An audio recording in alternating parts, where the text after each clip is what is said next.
Hey,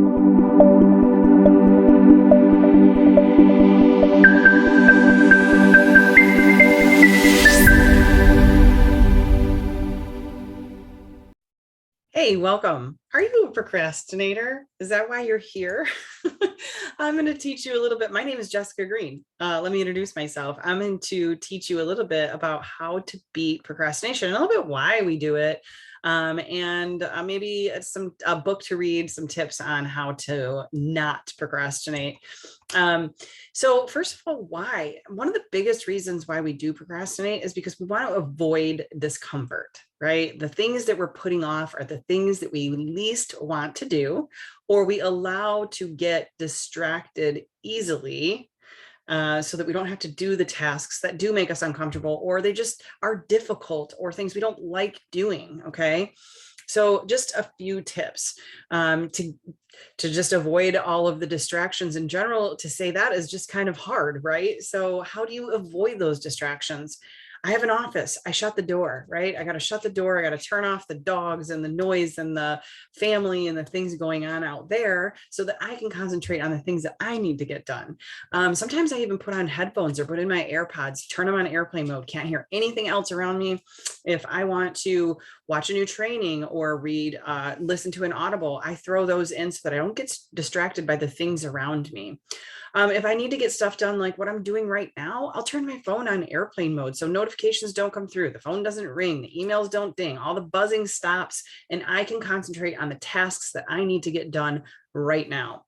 Another thing that I talk to my mom friends about is creating office hours. A lot of us work from home or have these businesses that we're doing alongside of other things and kids and sports and all of the stuff, right? So sometimes you have to set aside the exact times that you will be working. I tell my husband all the time, you leave and you go to a job. He's very military and needs to have that structure. And when he gets home, he'll say things to me like, did you do this? And did you get this done? And did you talk to this person today? And did you check the pool filters? And, and I'm like, whoa, I have office hours. Just because you leave the house and go to a job, I am here and in my office does not mean that I can take all of the home appointments. I can be the housewife. I can be the mom. I can get all the laundry done and the cooking and the cleaning and all of the things because I have office hours. Like I work just as many hours, if not more sometimes. So I have to set that schedule, make sure that my family and everybody around understands that there's a schedule I need to adhere to. That really helps me beat procrastination, stay organized, and do really well with my time management. A to-do list. I start off every single morning with a to-do list and I check it off physically. Let me give you a little tip there. Something about how we work as humans. We love to see things checked off. It makes us feel like we've accomplished something or completed it.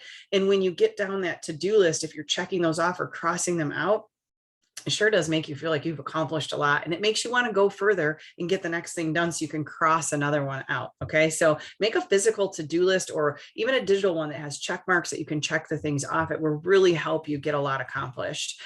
I love this one. Know your energy cycles. Okay. You have times during the day that you work best. I will tell people that try to schedule appointments with me where we have to like really strategize or get a lot of things accomplished. I do really well in the morning hours from like 10 to 2.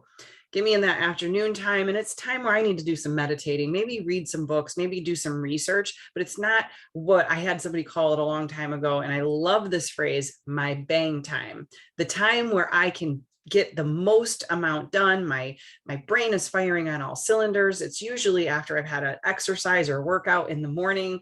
And then I take a shower and I feel great after that. And I have this like 4-hour window where my energy cycle is up and I do not procrastinate anything because I have so much I'm getting done and feel so good about what I'm doing.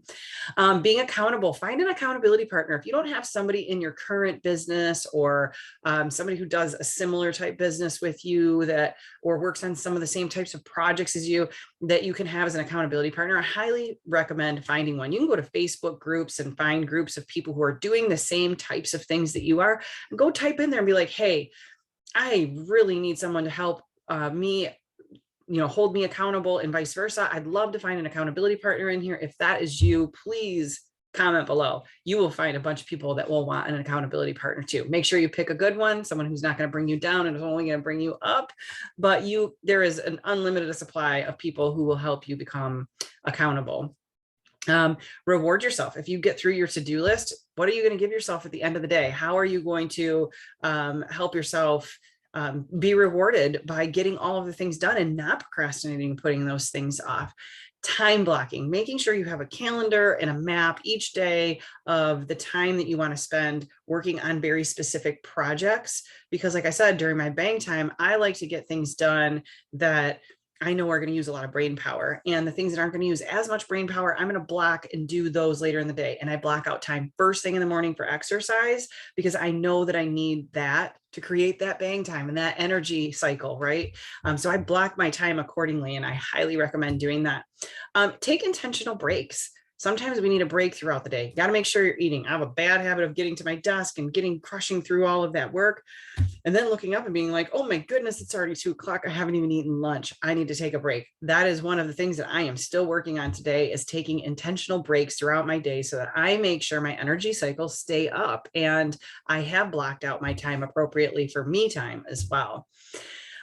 One last tip I'm going to give you is a book that I absolutely love, and I think that it is crucial for every business owner who has a hard time getting to the hard things and has maybe some poor time management skills and has a hard time with procrastination, is a book called Eat That Frog. It teaches you how to get the hard things done first. One thing I have taught my 15-year-old son, I've preached it to him since he was little, is you can pay now and play later, or you can play now, procrastinate, and pay later. And that always sucks. It just does.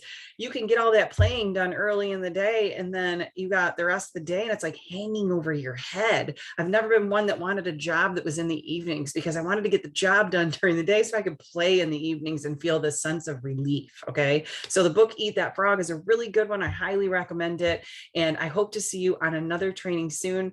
I hope that you got some value from this and that you can stop procrastinating and get your time management under control.